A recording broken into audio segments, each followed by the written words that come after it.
Of Indian economy. Human beings are engaged in various economic activities. Some of these are activities producing goods and some other are producing services. Now these activities are happening around us every minute as we speak. Now how do we understand these activities? We can understand them by classification. We can classify these activities on the basis of nature of activity, and on the basis of nature of activity it can be primary sector, secondary sector and tertiary sector. Then on the nature of employment. Based on the nature of employment it can be organized sector and unorganized sector. Then it is nature of ownership. And on the basis of ownership, it can be public sector and private sector. When I say a sector, I refer to a group of activities. So what about primary sector, which is the first one? This includes many activities like mining, agriculture, forestry and fishing. In mining, we extract minerals and then it is processed. In agriculture, we grow different type of crops. In forestry, the forest gives us so many products apart from the wood, that is timber. In fishing, we get protein-rich fish. So what are we doing here? We produce goods by exploiting nature. So it is an activity of the primary sector. Then comes the secondary sector. Now, whatever we happen to get in the primary sector is further processed. Like in the mines, we extract minerals and make metal out of it. And from metal, we can make automobile. In the agricultural lands, we grow cotton. And from that, we make the textiles. In the forestry, we grow timber. And from timber, we make furniture. Again in the fields we may grow sugarcane, and from that finally we get sugar. In all these activities we take the raw material and process it. So the secondary sector covers activities in which the natural products are changed into other forms. It is done through various ways of manufacturing that we associate with industrial activity. Now we will understand these two sectors better by distinguishing them. When I say primary sector, it involves extraction and production of natural resources. Whereas in the secondary sector, the same products that we happen to get in the primary sector is processed. So it is processes of natural resources.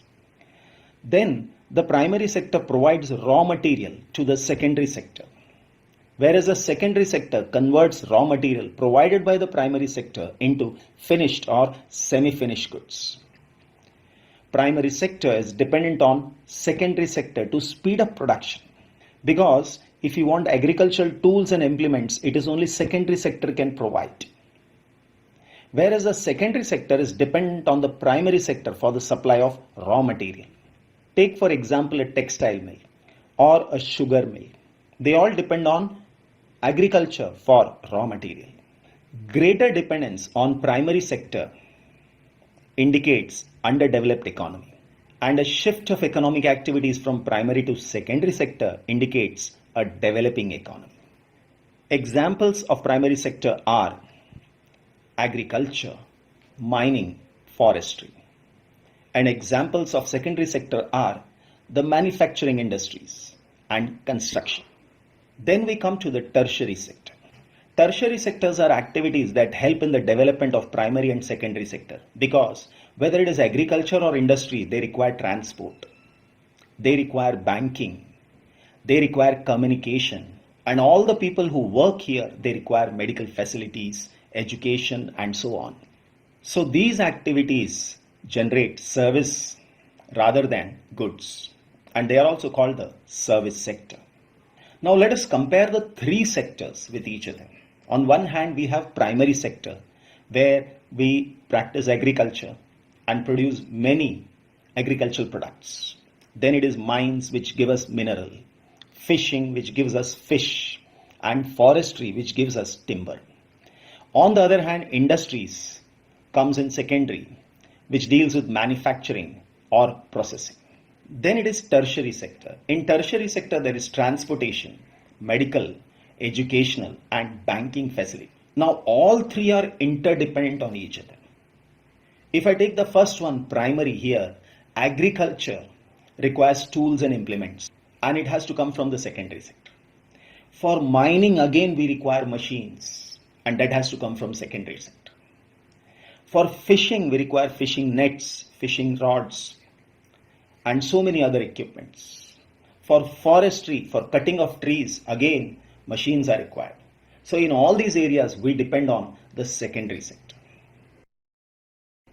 Similarly, once they are produced, they have to reach the final destination. They may have to reach the industry or they may have to reach the customers. There it is transportation that helps. When it is manufacturing and processing work, they require raw material, and that comes from agriculture, or that comes from mines, or that comes from fishing or forestry. Then again, manufacturing and processing industries require transportation because raw material has to be brought there. Finished products have to go to the market. People have to come there to work. Then the people require medical facilities, educational as well as banking. So we understand all three sectors are interdependent. Now the various production activities in primary, secondary and tertiary sector produce a very large number of goods and services. And also the three sectors have a large number of people working in them to produce these goods and services. So our next step is to see how much goods and services are produced and how many people are working in each sector. Now in an economy, there could be one or more sectors which are dominant in terms of total production and employment, while other sectors are relatively small in size. So to understand how much goods and services are produced, we need to understand GDP. Now we have seen that economic activities are made up of primary, secondary and tertiary sector. When we find the total money value of all the goods and services from all the three sectors, it is known as GDP. So what is GDP and how do we count the various goods and services? GDP is a monetary measure of the market value of all final goods and services produced in a period. It is a sum of primary, secondary and tertiary sectors. That is what is GDP. Now economists suggest that values of goods and services should be used rather than adding up the actual numbers. And not every good and service that is produced and sold needs to be counted. Only the final goods and services should be included. Let's understand this. Supposing our country is producing coconuts, and this is just an example. We have 5,000 coconuts and they are produced and sold at 10 rupees each. What will be the total money value? It is going to be 50,000. Similarly, we have wheat and it is 10,000 kgs sold at a price of 8 rupees per kg. The value of wheat will be 80,000 rupees.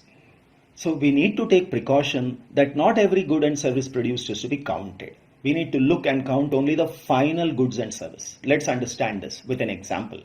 Say we have the same wheat, 8 rupees per kg. We convert it into flour.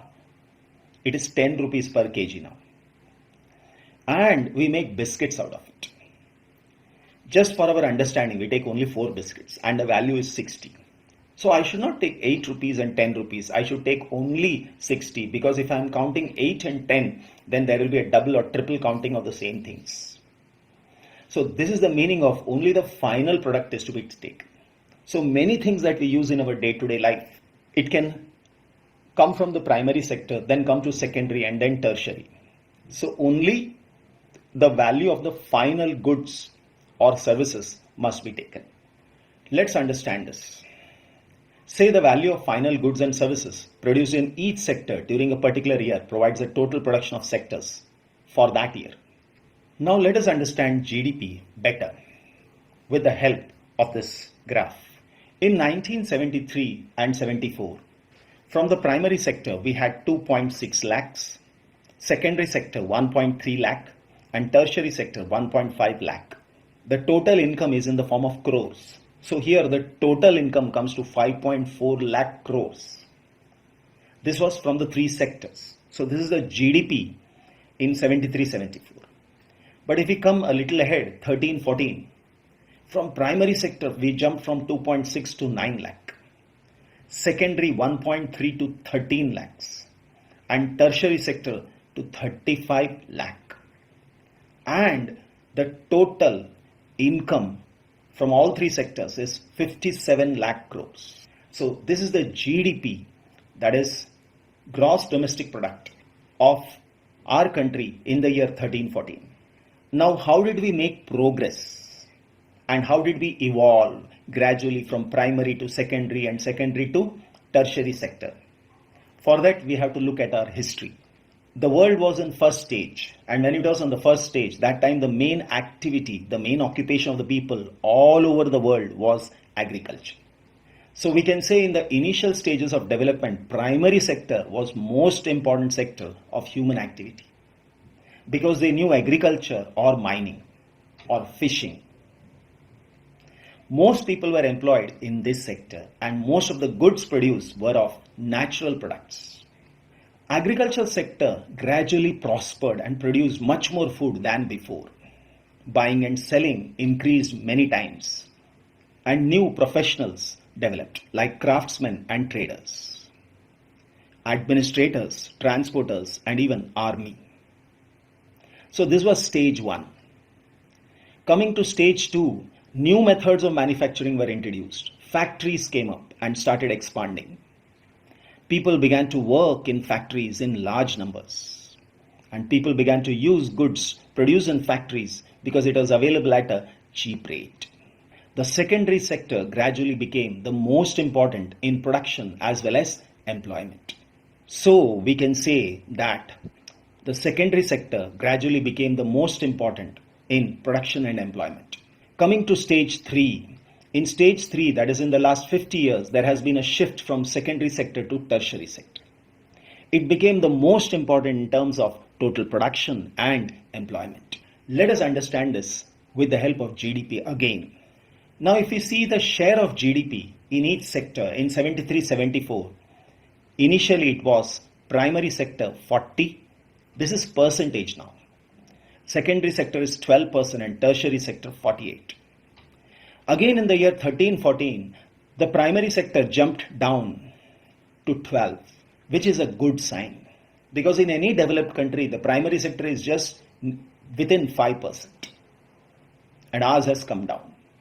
Secondary sector has increased from 12 to 20, and tertiary sector from 48 to 68. So we can say that over the 40 years, production in all the three sectors has increased, but it has increased most in the tertiary sector.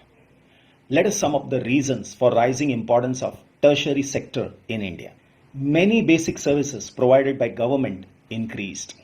When I say basic services, it includes hospitals, educational institutions, post and telegraph service, police stations, court, village administrative offices, defense, transport, banking, insurance, banks, insurance companies, etc.